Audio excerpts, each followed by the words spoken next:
In light of those drug charges, those who ran against Trey Radel are now speaking out. We're hearing from them. So Fox 4 Rising's Julian Glover is live this morning at Congressman Radel's office in Cape Coral with more details on that reaction. Good morning, Julian.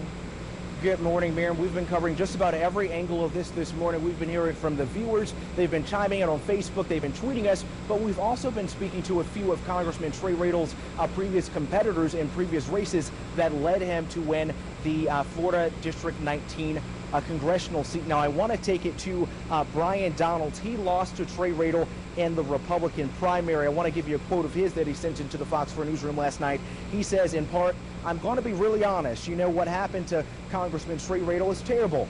It is. I think it's something we don't want from people that earn the public trust." Now, of course, we have more. We've been speaking to several people, and now we're going to hear from Jim Roach, Democrat, who lost to Radel in the general election.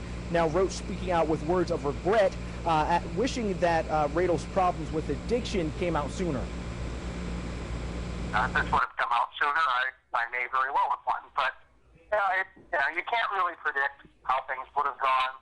It's unfortunate that, if this is something that he had and other people knew about prior to the election, that it does make it difficult for him to be a representative with this type of a problem.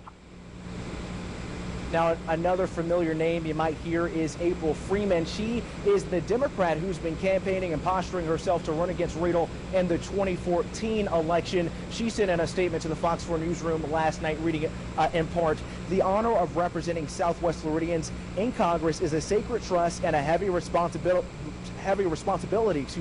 and Trey Radel has proven himself unworthy of the trust and incapable of bearing the responsibility.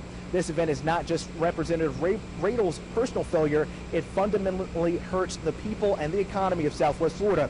The time has clearly come to elect a new congressperson for Southwest Florida. Change is imperative." And speaking of change being imperative, if Congressman Radel is to be ousted or to resign from his current congressional seat, I can guarantee you that April Freeman will be one of the names you see on the ballot for that open seat. Now, of course, stick with Fox 4, Miriam, because we're going to be talking about this all morning. We're going to cover it from all angles, and of course, we have a crew in Washington, D.C. who will be in the D.C. Superior Court with Congressman Radel starting at 9 a.m. Okay, I know we'll be there too. Thank you very much, Julian. And also, as Julian had mentioned, we've been hearing from a lot of you. We just talked to some of you on Facebook and read some of your comments, but a lot of you have been calling in as well. Let's take a listen to what some of you are saying. This is Ruth. I think he should be thrown out. We don't need people like that representing us. Right. This is Mary from LaBelle. Anybody else would be given a chance. They're throwing rocks at him, and they don't know what the whole deal is. Wait till everything is found out before you go to condemning him.